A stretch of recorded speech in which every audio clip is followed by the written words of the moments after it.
सभी साथियों को मेरा नमस्कार। इस ऑनलाइन प्लेटफॉर्म में आप सभी का हार्दिक अभिनंदन है। मैं मनीष राणा। आज हम चर्चा करेंगे राजस्थान की संस्कृति के टॉपिक में, जिसका पहला टॉपिक रहेगा मेले एवं त्योहार। कौन सा टॉपिक रहेगा बेटा? मेले एवं त्योहार। देखिए, मेले एवं त्योहार जो है, इसमें बढ़िया बात यह है कि इससे पक्का एक क्वेश्चन तो आएगा। कितने क्वेश्चन आएंगे? एक क्वेश्चन। अगर आप आरपीएससी लेवल की, या आपको मैं सीधे शब्दों में बोलूं कि राज्य सरकार, राज्य भी कौन सी? राजस्थान सरकार की जितनी भी सरकारी नौकरियों की तैयारी करना चाहते हैं या कर रहे हैं, तो पहले इस चैनल को सब्सक्राइब करें ताकि आपको और भी महत्वपूर्ण टॉपिक मिलते रहे, ताकि आपका सरकारी नौकरी में चयन जल्दी हो। देखिए, जो मेले एवं त्योहार जो ये टॉपिक है, मेले एवं त्योहार ये जो टॉपिक है, इससे पक्का एक क्वेश्चन आएगा। एक क्वेश्चन भी कैसे आएगा उसकी भी चर्चा करेंगे। एक या दो क्वेश्चन तो पक्के आएंगे, और मैं आपको ये पक्का कहता हूं कि जो मैं आपको करवा रहा हूं, ये जो आपका टॉपिक है, इससे बाहर क्वेश्चन नहीं जाएगा। पक्का बोल रहा हूं, इससे क्वेश्चन बाहर नहीं जाएगा। तो हम चर्चा करते हैं कि जो हमारा आज महत्वपूर्ण टॉपिक रहेगा मेले एवं त्योहार की, उसके शब्दों की और उसकी विशेष शब्दावली की चर्चा करेंगे। उससे पहले आपको मैं ये बता दूं किस तरह से हम टॉपिक को शुरू करेंगे। तो इसके लिए जरूरत है हमें कि पहले तो हमें पता हो कि राजस्थान के हिंदी कैलेंडर के अनुसार 12 महीने हैं। कितने महीने बच्चों? 12 महीने हैं। ये 12 महीने कौन कौन से हैं वो भी बता देता हूं आपको, तो लिख लेना बच्चों। पहला है चैत्र, वैशाख, ज्येष्ठ, आषाढ़, श्रावण, भाद्रपद, आश्विन, कार्तिक, मार्गशीर्ष, पौष, माघ और अंतिम महीना अपना फाल्गुन। देखिए, जो ये 12 महीने हैं, हम हिंदी में बोलते हैं चैत्र, वैशाख, ज्येष्ठ, आषाढ़, श्रावण, भाद्रपद, आश्विन, कार्तिक, मार्गशीर्ष, पौष, माघ, फाल्गुन। जबकि आप अपनी भाषा में भी याद कर सकते हैं, और ये कोई भी जरूरी नहीं है कि आपको क्रम से याद करना है। इसके लिए देखिए, जरूरत है आप अपनी भाषा में भी बोल सकते हैं, जिस तरह राजस्थानी में बोला जाता है चैत वैशाख जेठ आषाढ़ सावन भादो आश्विन कार्तिक मिंग सरपो माह फागुन। आप मेरे साथ एक बार फिर से बोलिए। आप जहां भी बैठे हैं वहां एक बार फिर से बोलिए, ताकि आपको अभी भी ये बात फटाफट याद हो जाए। क्योंकि हमारा जो टारगेट है ये एक ही है कि आपको क्लास में ही याद करवाया जाए, बार बार रटा ना जाए और पूरे शब्दों को समझा जाए। इसके लिए जरूरत है, देखिए फिर से ये बोलिए मेरे साथ। चैत्र वैशाख जेठ आषाढ़ सावन भाद्रपद आश्विन कार्तिक मिंगसर पोमा फागुन। चैत्र वैशाख जेठ आषाढ़ सावन भादो आश्विन कार्तिक मिंगसर पोमा फागुन। बात यहां तक समझ में आ गई क्या? बिल्कुल। अब आगे चर्चा करते हैं बच्चों। देखिए, सुनना बेटा ध्यान से। चैत्र महीना जो प्रारंभ होगा वो कौन से महीने में होगा अंग्रेजी कैलेंडर के अनुसार? तो याद रखना आपको, मार्च और अप्रैल। कब होगा ये महीना प्रारंभ? मार्च और अप्रैल, अर्थात मध्य मार्च से लेकर मध्य अप्रैल तक यह महीना प्रारंभ होता है। देखिए कैसे होगा। चैत्र महीना आपको याद रखने के लिए एक अच्छी बात बता देता हूं कि जो चैत्र महीना प्रारंभ होगा उसको याद करने के लिए फिर से अच्छी बात बता देता हूं कि 30 मार्च को कौन सा दिवस मनाया जाएगा बच्चों? राजस्थान दिवस। कौन सा दिवस है? राजस्थान दिवस। कौन सी मार्च को? 30 मार्च को राजस्थान दिवस मनाया जाएगा। और राजस्थान दिवस के पास में ही या तो 1 अप्रैल 2 अप्रैल 29 मार्च, है ना, इसके आसपास में ही अपना हिंदी कैलेंडर के अनुसार नव वर्ष प्रारंभ होगा। कौन सा वर्ष बच्चों? नव वर्ष प्रारंभ होगा। अगर चैत्र महीना मार्च अप्रैल में आता है तो वैशाख किस महीने में आएगा? तो वैशाख आएगा आपका अप्रैल और मई मध्य में। ज्येष्ठ कब आएगा? मई मध्य से आगे कौन सा आएगा महीना? जुलाई मध्य में। इसी तरह आपको यह बताना है, यह आपके लिए क्वेश्चन भी है कि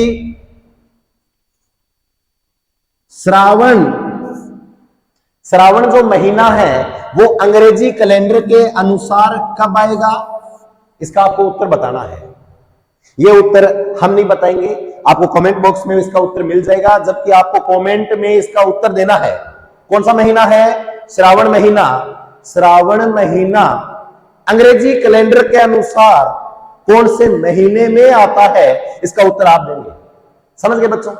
यहां तक आप एक बार सेव कीजिएगा और स्क्रीनशॉट ले लीजिए या साथ साथ में छापते रहें ताकि आपको समस्या न आए। देखिए आगे हम बात करते हैं, वो ये है कि अभी हम पढ़ेंगे शुक्ल पक्ष व कृष्ण पक्ष। नाम सुना होगा आपने प्रॉपर सभी ने, तो बिल्कुल सुनिएगा। देखिए पहला क्वेश्चन क्या है? पहला क्वेश्चन ये है, पहला क्वेश्चन क्या है कि पहले शुक्ल पक्ष आएगा, शुक्ल पक्ष आएगा या कृष्ण पक्ष आएगा? इसका उत्तर दीजिएगा बच्चों, इसका उत्तर दीजिएगा। पहले कौन सा पक्ष आएगा, कृष्ण पक्ष या शुक्ल पक्ष आएगा? इसके बाद में आगे बात करें तो आगे भी आपको बताऊंगा, परंतु इससे पहले आपको मैं इसका उत्तर बता देता हूं कि कृष्ण पक्ष क्या आएगा, पहले आएगा। और कृष्ण पक्ष कितने दिनों तक रहेगा? 14 दिनों तक रहेगा। शुक्ल पक्ष इसके बाद में आएगा, यह भी कितने दिनों तक बेटा? 14 दिनों तक। देखिए बच्चों, पहले अपन लिखेंगे कृष्ण पक्ष। कौन सा पक्ष बच्चों? कृष्ण पक्ष। इसके बाद में लिखते हैं बेटा अमावस्या। कौन सा दिन है बेटा? अमावस्या का। इसके बाद में आता है बेटा शुक्ल पक्ष। कौन सा? शुक्ल पक्ष। और शुक्ल पक्ष के बाद में क्या आएगी बेटा? पूर्णिमा। देखो साथियों, पहले कृष्ण पक्ष, इसके बाद में अमावस्या, इसके बाद में शुक्ल पक्ष, इसके बाद में पूर्णिमा। देखिए जो कृष्ण पक्ष है वो कितने दिनों का? 14 दिनों का। अमावस्या कितने दिनों की? 1 दिनों की। शुक्ल पक्ष कितने दिनों का? 14 दिनों का। कितने दिनों का? 14 दिनों का। और पूर्णिमा कितने दिनों की? 1 दिन की। यहां तक बात समझ में आ गई प्रॉपर? कृष्ण पक्ष 14 दिन, अमावस्या 1 दिन, शुक्ल पक्ष 14, पूर्णिमा भी 1 दिन। प्रॉपर काउंट करके मुझे यह बताओ कुल कितने दिन हुए? कुल कितने दिन हुए? कुल कितने दिन हुए? तो आप बता रहे हो, समझ रहे हो, कितने दिन हुए कुल? 30। अंग्रेजी कैलेंडर के अनुसार महीनों का दिन कितना रहेगा? 30 दिन। हिंदी कैलेंडर के अनुसार भी महीनों का दिन कितना रहेगा? 30 दिन। देखिए आपको यह भी बता दूं मैं, कृष्ण पक्ष से लेकर अमावस्या तक, कृष्ण पक्ष से लेकर अमावस्या तक चंद्रमा जो रहेगा, क्या बेटा? चंद्रमा जो रहेगा, इसका कौन सा कर्म रहेगा बेटा? इसका कौन सा कर्म रहेगा? इसका रहेगा कर्म बेटा घटता कर्म। कौन सा कर्म बच्चों? घटता कर्म। और जैसे शुक्ल पक्ष प्रारंभ हुआ तो इसका कौन सा कर्म आ गया बेटा? बढ़ता कर्म। कौन सा कर्म है? बढ़ता कर्म। यहां तक बात समझ में आ गई प्रॉपर? कृष्ण पक्ष में जन्म हुआ था श्री कृष्ण का, और श्री कृष्ण का रंग कैसा था बेटा? काला था। अर्थात रात कैसी होगी यहां पर? काली रात। शुक्ल पक्ष में भी कैसी रात होगी बेटा? चांदनी रात होगी। कैसी रात? चांदनी रात। यहां तक बात समझ में आ गई प्रॉपर? कोई दिक्कत तो नहीं है इसमें? यहां तक पक्का समझ में आ गया? कृष्ण पक्ष जो है, कृष्ण पक्ष के अंदर चंद्रमा की आकृति कैसी रहेगी? घटता कर्म रहेगी। और जैसे ही अमावस्या पर आए तो अमावस्या को हो गई समस्या, मतलब चंद्रमा दिखाई नहीं दिया। जैसे ही शुक्ल पक्ष प्रारंभ हुआ तो धीरे धीरे चंद्रमा की आकृति बढ़ी, ऐसे दिन प्रतिदिन बढ़ती गई, बढ़ती गई, बढ़ती गई, बढ़ती गई। और जैसे पूर्णिमा आई तो चांद की आकृति कैसी होगी? पूरी गोल हो गई। अर्थात पूर्णिमा के दिन, पूर्णिमा की रात को चांद कैसा दिखाई देगा? पूरा गोल मटोल दिखाई देगा। समझ गए यहां तक? क्या पक्का समझ गए क्या? इसको साफ कर दूं? साफ कर दूं क्या इसको? बिल्कुल। आगे सुने बेटा, अभी देखिए क्या होता है आगे। अब हम बात करते हैं महीनों की, महीनों की बात करते हैं, और महीनों से ज्यादा महत्वपूर्ण जो अपना टॉपिक जो था, मेले एवं त्योहार, मेले एवं त्योहार, मेले एवं त्योहार।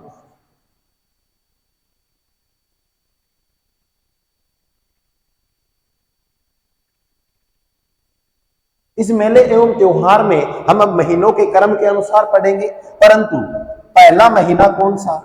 चैत्र। पहला महीना कौन सा? चैत्र। 14 दिन थे कृष्ण पक्ष के, 14 दिन थे शुक्ल पक्ष के, 15वां दिन था अमावस्या, 30वां दिन था पूर्णिमा। तो क्वेश्चन आपको बता रहा हूं, प्रॉपर आप समझ लेना और इसके आंसर भी आपको बताने हैं। पहला क्वेश्चन नंबर 1, हिंदी कैलेंडर के अनुसार, हिंदी कैलेंडर के अनुसार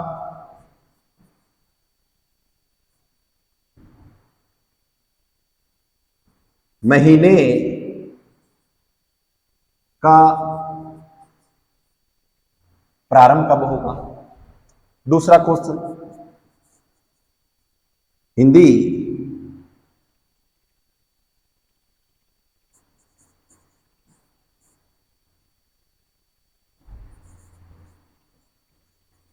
कैलेंडर के अनुसार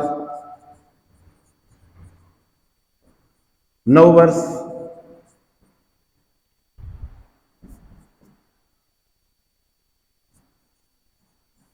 हिंदी कैलेंडर के अनुसार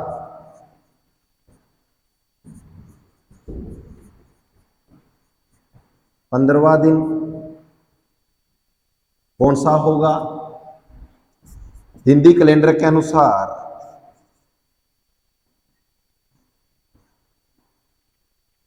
16वां दिन कौन सा होगा?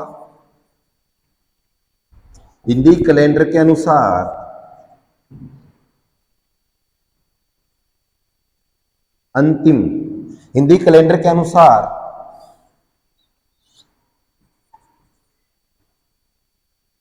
महीने का अंतिम दिन कौन सा होगा? यह आपको उत्तर बतानी है। सुनिए बेटा, कितने क्वेश्चन बन गए? लगभग 5 बन गए।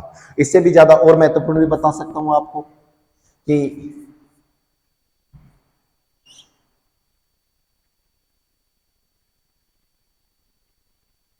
अमावस्या से अगला दिन कौन सा है? बताओ। अभी तक तो बेटा 6 ही क्वेश्चन हुए हैं, अभी तक अपन प्रॉपर खूब क्वेश्चन और ढूंढ सकते हैं, लगभग 7-8 क्वेश्चन और मिल जाएंगे। बट यहां तक आप समझे, हिंदी कैलेंडर के अनुसार महीने का प्रारंभ कौन से पक्ष में हो रहा है? कृष्ण पक्ष में हो रहा है सर। हिंदी कैलेंडर के अनुसार महीने का प्रारंभ कौन से पक्ष में? कृष्ण पक्ष में। कौन से महीने का? हिंदी कैलेंडर के अनुसार महीने का प्रारंभ जो होगा वो चैत्र महीने का प्रारंभ होगा।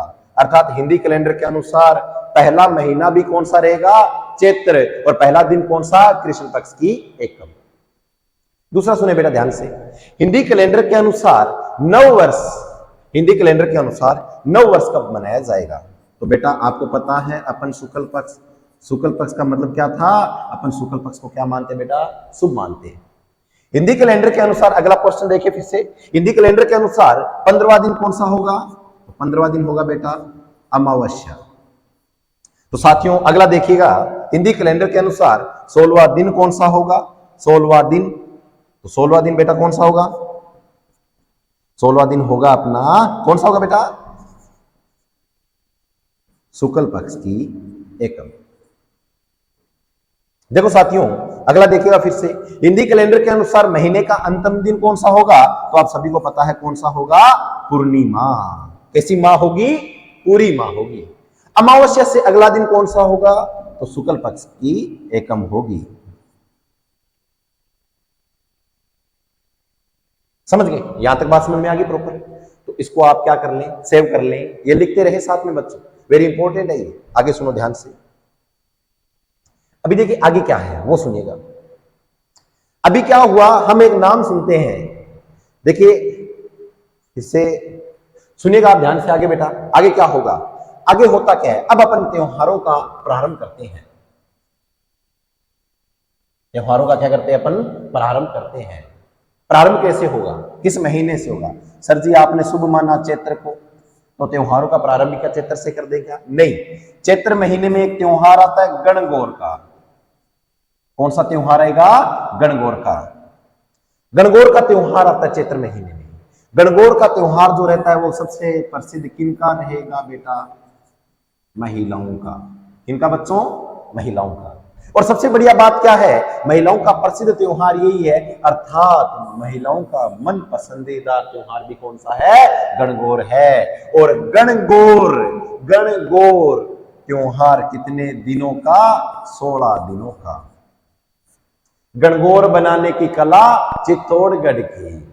गणगौर प्रसिद्ध कहां की? जयपुर की। गणगौर जो त्योहार है इसमें अनोखी गणगौर कहां की? तो कहां की रहेगी बच्चों? जैसलमेर की। हाड़ा ले डूबी गणगौर कहां की? तो हाड़ौती की। गुलाबी गणगौर कहां की? नाथ द्वारा राजसमंद की। तो आपको खूब सारी ऐसे बताएंगे, तलवारों की गेर, है ना, खूब सारी ऐसी बातें बताऊंगा, वो आगे अपन बातें करते रहेंगे। यहां तक बात समझ में आ गई क्या?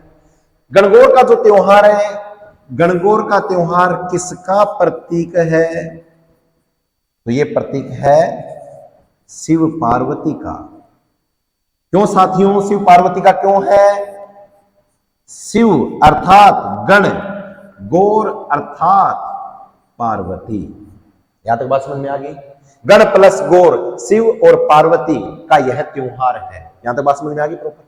आगे सुनो, गणगौर को 16वें दिन, कौन से दिन? 16वें दिन क्या कर दिया जाएगा? बावड़ी में बहा दिया जाएगा। कहां बहा दिया जाएगा? बावड़ी में बहा दिया जाएगा। अब गणगौर को बावड़ी में बहा दिया गया, अब क्या होगा? महिलाएं रोने लग गई। अब जब महिलाएं निराश हो गई तो घर को उठा दिया। घर को क्या कर दिया? उठा दिया। और जब महिलाएं निराश हो जाए तो कोई काम हो सकता है क्या? नहीं होगा। तो काम एक ही बचता है कि महिलाओं को यहां से भेज दे। और महिलाएं जब ससुराल में रहकर रो रही है तो महिलाओं को कहां भेज दिया जाएगा? पीहर में भेज दिया जाएगा। अरे पीहर में कब भेजा जाएगा? जब महिलाओं को खुश कर दिया जाए। और महिलाएं खुश कब होगी? जब महीना कैसा आ जाए? श्रावण का महीना आ जाए। अरे इसीलिए एक बात कही गई, तीज त्योहार ले बावड़ी ले डूबी गणगौर। अर्थात जब भी तीज का त्योहार आया तो बावड़ी में गणगौर को डुबो कर आया। अब बावड़ी में गणगौर को डुबो कर आया तो महिलाएं निराश हो गई। अब महिलाओं को खुश करने के लिए महिलाओं को कहां भेज दिया? पीहर में भेज दिया। और कौन से महीने में? श्रावण महीने में। अरे बार बार नहीं भेजा जाएगा। गणगौर का त्योहार बार बार महिलाओं को नहीं मनाना होता। नवविवाहित महिला को एक बार ही मनाना होता है। और जब एक बार मनाया गया तो एक बार ही उठेगी और एक बार ही श्रावण के महीने में कहां भेजी जाएगी? पीहर में भेजी जाएगी। समझ गए? अभी देखिए क्या हुआ, मतलब क्या हुआ? गणगौर का जो त्योहार था इस समय क्या हुआ? महिलाएं अंत में रोने लग गई। अब महिलाएं खुश कब होगी? श्रावण के महीने में, जब उनको कहां भेज दिया जाए? पीहर में भेज दिया जाए। यहां तक बात समझ में आ गई? आगे चर्चा करते हैं। अभी देखिए, आपको इससे पहले यह भी बता दूं कि अभी जो त्योहार अपने प्रारंभ होंगे वो कौन से महीने से होंगे? श्रावण महीने से। कौन से महीने से होंगे? श्रावण महीने से। आगे चर्चा करते हैं। अभी देखिए क्या हुआ, अपना महीना प्रारंभ होता है श्रावण का। कौन सा महीना प्रारंभ हुआ? श्रावण का। अर्थात त्योहारों का शुभारंभ हो चुका है। क्या हो चुका है? त्योहारों का शुभारंभ हो चुका है। अर्थात त्योहारों का शुभारंभ हुआ। शुभारंभ हुआ मतलब कौन से महीने में हुआ? श्रावण में। क्वेश्चन आ सकता है, त्योहारों का शुभारंभ माना जाता है कौन से महीने में? श्रावण में। श्रावण का महीना पूरा हरा भरा है कि नहीं है? अभी देखिए, श्रावण का महीना जो हरा भरा है, आपने खूब बार सुना होगा, बिन साजन झूला झूले मैं वादा कैसे भूलूं, सावन में मोरनी बनकर मैं तो छम छम नाचूं। ठीक है ना? ये सभी गाने कब गाने जाएंगे? श्रावण में। समझ गए क्या? समझे कि नहीं समझे? बरसात के मौसम में तन्हाई के आलम में मैं घर से निकल आया, बोतल भी उठा लाया। ये भी गाना कब गाया जाएगा? श्रावण के महीने में। क्योंकि महिला जब पीहर गई तो पीछे जो महान पुरुष बैठे हैं वो कौन सा गाना गाएंगे? कौन सा गाएंगे? नशा शराब में होता तो नाचती बोतल, नशा शराब में होता तो नाचती बोतल। अभी देखिए आगे क्या होता है। श्रावण का महीना पूरा हरा भरा है कि नहीं है? अपना पहला त्योहार आता है तीज। कौन सा त्योहार है यार? तीज। और तीज भी कैसी? छोटी तीज। कौन सी तीज थी? छोटी तीज। छोटी तीज ये महीने में कौन से में आई? श्रावण में है, तो कौन सी तीज कहलाएगी? श्रावणी तीज। छोटी तीज को श्रावणी तीज कहते हैं। और श्रावण का महीना पूरा हरा भरा, इसीलिए कौन सी तीज है ये? हरियाली तीज। अभी अगर आपसे क्वेश्चन पूछे श्रावण के महीने में जितने भी त्योहार है, चाहे कृष्ण पक्ष हो या शुक्ल पक्ष, श्रावण का महीना तो पूरा हरा भरा है। मतलब जब भी कोई भी क्वेश्चन पूछे, चाहे श्रावण की अमावस्या पूछे, श्रावण की पूर्णिमा पूछे, श्रावण की छठ पूछे, श्रावण की नवमी पूछे, श्रावण की पंचमी पूछे, श्रावण की तीज पूछे, सब में अगर ऑप्शन आता है हरियाली का, तो आप ये समझ जाना ये हरियाली संबंध कौन से महीने से रखेगी? श्रावण महीने से। श्रावण का जो महीना है, इसकी बढ़िया बात और बता देता हूं आपको। जो ये श्रावण का महीना है, अगर बात करूं मैं, एक यात्रा मिलती है अमरनाथ यात्रा। कौन सी यात्रा है बच्चों? अमरनाथ यात्रा। अमरनाथ यात्रा के बारे में दो बातें याद रखनी है। कौन कौन सी? एक तो अमरनाथ यात्रा प्रारंभ कब होगी, और एक अमरनाथ यात्रा समाप्त कब होगी। अमरनाथ यात्रा किसके लिए निकाली जाती है? भगवान शिव के लिए। क्योंकि आपको पता है श्रावण का महीना किनका रहता है? भोले का। और भोला कौन है? अपना भगवान शिव है। बोलो देवों के देव महादेव की जय। अभी देखिए क्या हो बेटा, अमरनाथ यात्रा प्रारंभ कब होगी? तो आपको याद रखना है आषाढ़ की पूर्णिमा। और समाप्त कब होगी? श्रावण की पूर्णिमा। याद रह जाएगा क्या? यहां तक कोई दिक्कत तो नहीं है? अभी आपको छोटी तीज के बारे में साथ साथ ही बता देता हूं, छोटी तीज की क्या विशेषता है। छोटी तीज की सुनना बच्चों। छोटी तीज के बारे में अगर बात करूं तो आपको यहां से आपको बता देता हूं। छोटी तीज के दिन क्या होगा बेटा? एक तो इस समय नीम वृक्ष की पूजा होगी। कौन से वृक्ष की? नीम वृक्ष की पूजा। दूसरा क्या होगा इस दिन? श्रावण का पूरा महीना ही झूला झूलने का काम होता है। अगर आपको पूछ ले कि छोटी तीज के दिन भी क्या होगा, तो झूला झूलने का काम होगा। झूला झूलने का क्या होगा? काम होगा। इसके साथ में आपको अगर और पूछे छोटी तीज के दिन क्या होता है, तो महिलाओं को क्या भेजा जाता है? सिंजारा। क्या भेजा जाएगा? सिंजारा भेजा जाएगा।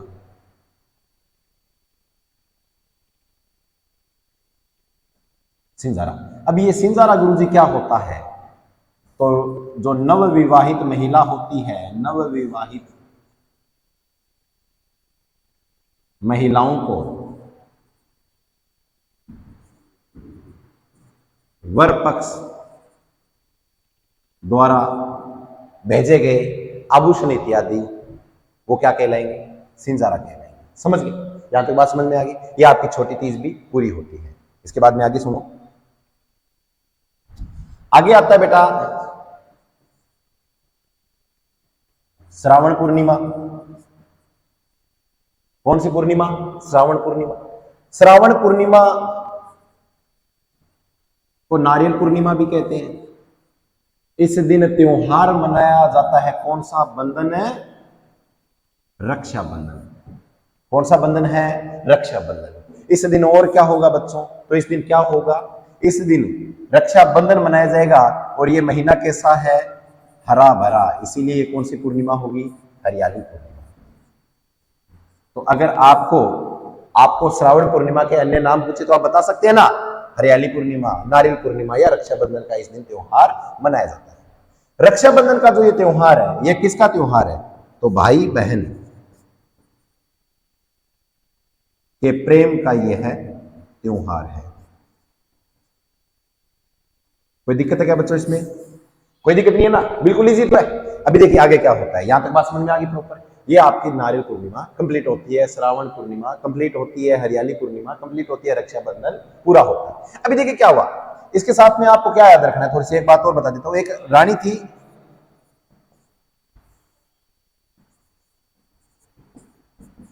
हाड़ी रानी।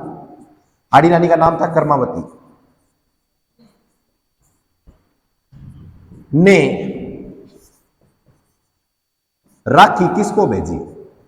हाड़ी रानी कर्मावती ने राखी किसको भेजी? ये आपका क्या रहेगा? क्वेश्चन रहेगा। वेरी इंपॉर्टेंट है ये। तो आप इसका उत्तर बताएं झकास फटाफट, है ना। आगे स्लाइड में। इसके बाद में आता है बेटा महीना भाद्रपद का। सावन उतर लाग्यो, भादवो चेला न चढ़ गयो चाव। अब बस चेला को चाव अटी चढ़े। भाद्रपद का महीना है, इसमें पहला पक्ष कौन सा रहेगा? कृष्ण पक्ष। कृष्ण पक्ष में महत्वपूर्ण त्योहार ही बता रहा हूं आपको। पहला त्योहार रखना आपको तीज, अर्थात कृष्ण पक्ष। भाद्रपद के कृष्ण पक्ष की तीज को कौन सा त्योहार है? कौन सा त्योहार है बेटा? बड़ी तीज। इसको ही कहते हैं कंजली तीज, इसे कहते हैं सातुड़ी तीज। ये बड़ी है तो ये क्या हो गई? बूढ़ी, इसलिए ये कौन सी तीज होगी? बूढ़ी तीज। भाद्रपद के कृष्ण पक्ष की तीज को बड़ी तीज, बड़ी है तो बूढ़ी, बूढ़ी तीज। कंजली, कंजली को सातुड़ी तीज। अभी देखिए आपको एक एक नाम भी बता देता हूं। सातुड़ी तीज का मतलब क्या हुआ? इस दिन धान बनाया जाता है सातु। कौन सा धान बनाया जाता है? सातु धान बनाया जाता है। इस सातु धान का मतलब क्या होता है? यह 7 अन्नों का मिश्रण, 7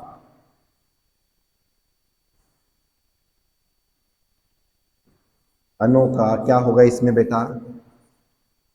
मिश्रण। और इसीलिए इसको क्या नाम दिया गया? सातु दिया गया। यहां तक बात समझ में आ गई? प्रॉपर बिल्कुल समझ में आ गया। इसी के साथ में इस दिन भी कौन से वृक्ष की पूजा होगी? नीम वृक्ष की। अच्छा, इसी के साथ में यह प्रसिद्ध कहां की है? तो प्रसिद्ध लिख लेना बच्चों, यह प्रसिद्ध है बूंदी की। यह प्रसिद्ध कहां की है? बूंदी की। अच्छा सॉरी बच्चों, एक चीज और लिखना है आपको।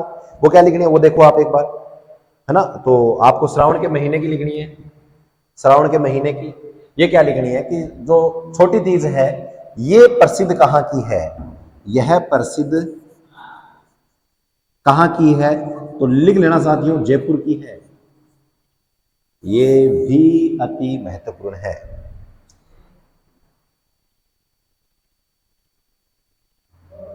समझ गए? इसी के साथ में क्या होगा बच्चों?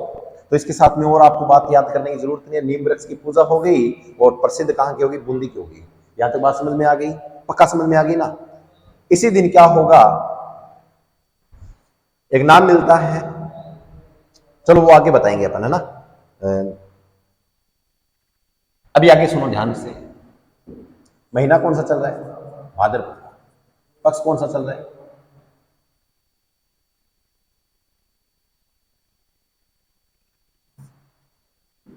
कृष्ण पक्ष। वो आ गई अपनी छठ। इस दिन कौन सा त्योहार आया? ऊब छठ। इसे कहते हैं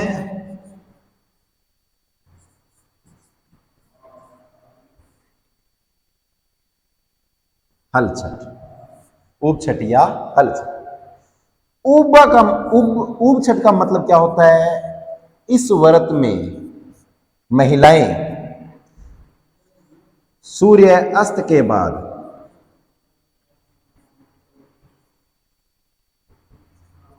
क्या रहेगी? खड़ी रहेगी। अच्छा गुरुजी, मतलब सूर्य अस्त हो जाए बिन बाद में खड़ी रहेगी? बेटे को नहीं को नहीं बैठे हैं। इसका मतलब क्या है बेटे? इसमें यह सिस्टम होता है, कहते हैं काफी पुरानी बात है। एक बार क्या हुआ कि चंद्रमा दिखाई नहीं दिया। जब तक चंद्रमा दिखाई ना दे तब तक खड़े रहेंगे। ऐसे नहीं है कि सूर्यास्त हुआ सुबह तक ये खड़ी रहेंगी, नहीं। जब तक चंद्रमा दिखाई ना दे तब तक खड़ी रहेंगी। काफी पुरानी बात है। कहते हैं कि एक बार चंद्रमा दिखाई नहीं दिया, लगभग 2 बज गए। अब आदमी खड़े देख रहे हैं कि महिलाओं का जैसे व्रत खुले, और व्रत कैसे खुलेगा? तो चंद्रमा दिखाई देगा, और चंद्रमा दिखाई देने के बाद में क्या होगी? वो बैठ जाएगी। अभी क्या हुआ कि चंद्रमा दिखाई नहीं दिया। चंद्रमा दिखाई नहीं दिया तो क्या होगा? आदमी सब इधर से उधर घूम रहे हैं। आदमी घूम रहे हैं, और बढ़िया बात क्या है इसमें कि सभी का ध्यान किधर है? उन्हें महिलाओं पर। क्योंकि आपको पता है कि जब महिलाएं खड़ी है तो वो क्या आदमी को सोने देंगी? क्या नहीं सोने देंगी। वो आदमी बोल रहा है कि बता मैं क्या करूं? तो उसने कहा मुझे नहीं पता, बट आप मेरे साथ खड़े रहो। फिर क्या हुआ, उसने फोन किया एक ब्राह्मण को, और ब्राह्मण को फोन करके पूछा, पंडित जी आप एक मेरा जुगाड़ बताओ। कि बोलो क्या जुगाड़ चाहिए, आधी रात को तूने फोन किया, कहा कि मेरी जो महिला है, मेरी जो घरवाली है, उसने ऊब छठ का व्रत कर रखा है, वो बैठ नहीं सकती, तो जुगाड़ बता दो।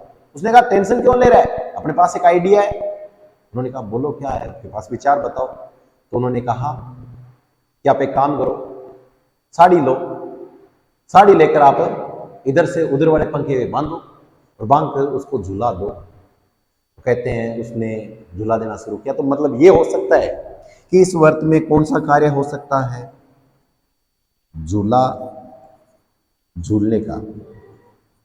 परंतु वर्तमान की जो जनरेशन है वो काफी अपडेट है इस चीज से, वर्तमान की जनरेशन तो काफी अपडेट है। अब वर्तमान में क्या करते हैं, वर्तमान में क्या करते हैं कि जैसे ही चंद्रमा दिखाई न दे, उपछट का जिस दिन व्रत रखा जाता है, तो रात्रि में क्या करेंगे, डीजे वगैरह लगा देते हैं। अर्थात इसमें ये तो कहीं नहीं लिखा हुआ, इसमें तो इतना ही लिखा हुआ है कि सूर्यास्त के बाद में खड़ा रहना है, बैठना नहीं है। झूला झूलने का काम हो सकता है, हो सकता है।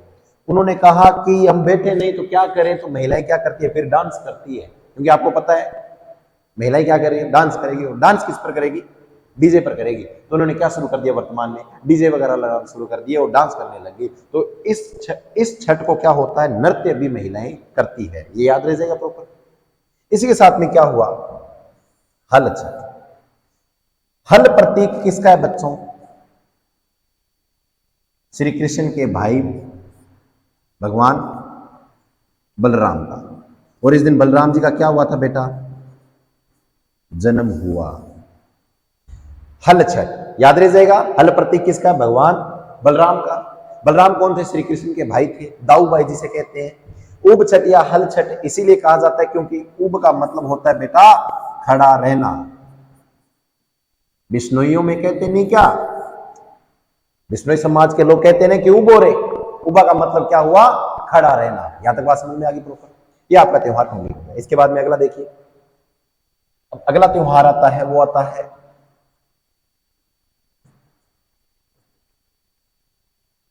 भाद्रपद के कृष्ण पक्ष की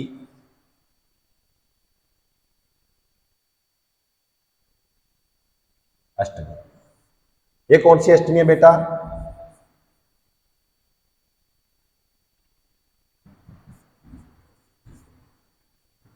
कृष्ण जन्म अष्टमी। कृष्ण जन्माष्टमी के दिन क्या हुआ था बेटा,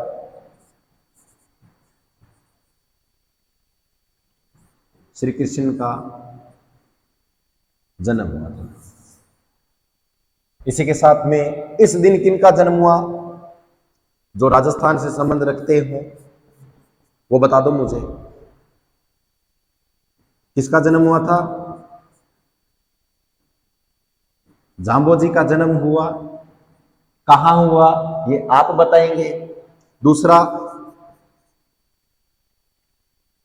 मांगलिया मेहाजी का जन्म भी किस दिन हुआ, कृष्ण जन्माष्टमी के दिन हुआ। कहां हुआ ये आप बताएंगे। इसके बाद में नरहर पीर का इस दिन क्या लगता है बच्चों, उर्स लगता है। नरहर पीर का इस दिन क्या लगता है, उर्स लगता है। और ये उर्स कहां लगेगा ये बताओ आप मुझे। अभी देखिए, नरहर पीर का ही दूसरा नाम है शक्कर पीर। कौन सा पीर है, शक्कर पीर। और बढ़िया बात क्या है, नरहर पीर को कहते हैं शक्कर पीर। और इसी के साथ में आपको याद रखना है कि एकमात्र सूफी संत, एकमात्र मुस्लिम सूफी संत जिनका हिंदी कैलेंडर के अनुसार उर्स भरता है। अभी आपको यह भी बता दूं कि उर्स क्या होता है। उर्स का शाब्दिक अर्थ जो होता है बच्चों, वो होता है मिलन या विवाह। मिलन या विवाह। मिलन या विवाह किनका हो रहा है बेटा, मिलन या विवाह ये किनका होगा, देखिए सुनना, किसी सूफी संत का जिस दिन क्या हो, क्या हो, आत्मा का परमात्मा से मिलन हो तो वो क्या कहलाएगा? उर्स कहलाएगा। या किसी सूफी संत का जिस दिन क्या हो? विवाह हो, एनिवर्सरी हो, उस दिन क्या कहलाएगा? उर्स कहलाएगा। अभी आपको इसके उत्तर बता देता हूं। जाम्बो जी का जन्म हुआ था बच्चों पीपासर। पीपासर, पीपासर कहां पर था? नागौर में। पीपासर कहां पर है? नागौर में। मंगलिया मेहा जी का जन्म कहां हुआ था? बापीणी में। बापीणी कहां पर है? ओसिया तहसील जोधपुर में। ओसिया तहसील जोधपुर में। इसके बाद में नरहड़ पीर का उर्स कहां लगता है? चिड़ावा में। चिड़ावा में। और चिड़ावा कहां पर है बच्चों? झुंझुनू में। कहां पर है? झुंझुनू में। और चिड़ावा का गांधी किसे कहते हैं? भोगीलाल पांड्या को कहते हैं। याद रह जाएगा ना प्रॉपर, है ना? याद रह जाएगा ना? कोई दिक्कत तो नहीं है इसमें? कोई दिक्कत नहीं है। आगे चर्चा करें, आगे सुनो। यहां तक आपका हो गया कृष्ण जन्माष्टमी के दिन की विशेषताएं। आगे सुनो ध्यान से। अभी देखिए इसके बाद में आता है भाद्रपद के कृष्ण पक्ष की बारस।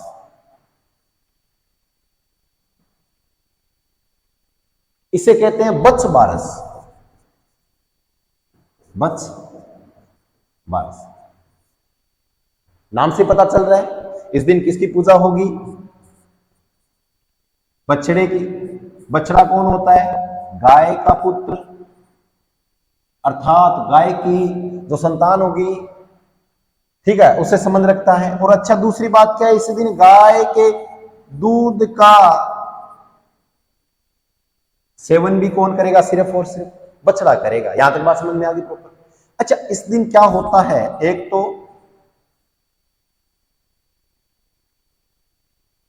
चाकू से कटी वस्तु का प्रयोग नहीं होता। ये याद रखना आपको प्रॉपर, ये इंपॉर्टेंट है। खूब बार पूछ लेता है कि चाकू से कटी वस्तु का प्रयोग किस दिन नहीं होता? बच्छ बारस के दिन नहीं होता। बच्छ बारस के दिन किसकी पूजा होती है? तो गाय के बछड़े की पूजा होती है। क्या होती है बेटा? इसकी पूजा होती है। यहां तक बात समझ में आ गया? देखिए साथियों, आगे हम बात करते हैं भाद्रपद की अमावस्या की, तो उसकी चर्चा करते हैं।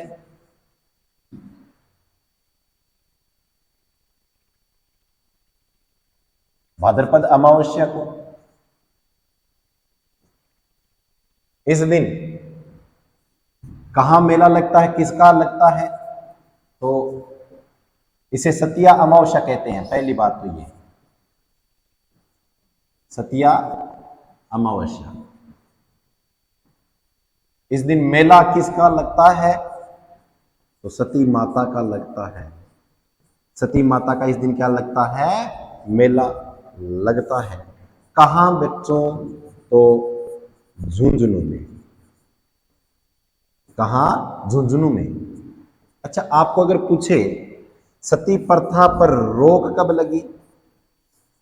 कौन सी प्रथा है ये? सती प्रथा। और इस सती प्रथा पर रोक कब लगी ये बता दो मुझे। इस पर रोक लगी 1988 में। एक सीकर में देवराली नामक स्थान है, नीम का थाना में, वर्तमान नीम का थाना जिसे कहते हैं, जिला बन गया नीम का थाना ना। हाँ तो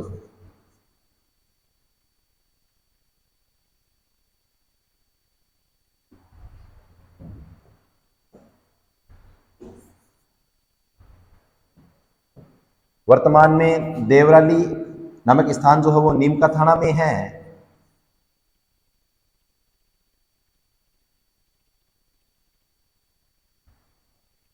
यहां पर या यहां से सती प्रथा पर क्या लग गई? रोक लग गई। यहां तक बात समझ में आ गई प्रॉपर? कोई दिक्कत तो नहीं है इसमें? भाद्रपद की अमावस्या को ही कहते हैं सतिया अमावस्या। इस मेले पर वर्तमान में क्या लग गई? रोक लग गई। कौन सी प्रथा के कारण? सती प्रथा के कारण। कब लगी? 1988 में। कौन से कांड के कारण? देवराली सती प्रथा कांड के कारण। ये देवराली नामक स्थान कहां पर है? नीम का थाना में। नीम का थाना कहां पर है? वर्तमान नीम का थाना खुद क्या बन चुका है? नव जिला बन चुका है। समझ गए? तो यहां तक बात प्रॉपर समझ में आ गई होगी। और मुझे लगता है कि जो आपको आज मैंने कराया है उसमें किसी कोई दिक्कत नहीं है। अगर किसी को लगे कि सर आपकी आवाज साफ नहीं आ रही थी, या किसी को लगे कि सर जी समझ में कम आ रहा है, तो पक्का आप मुझे कमेंट कीजिएगा ताकि आपको इससे अच्छा और इससे बेटर भी करवा सकें। ठीक है, धन्यवाद साथियों। मैं आपका मनीष राणा, वंदे मातरम, जय Hind, thank you so much.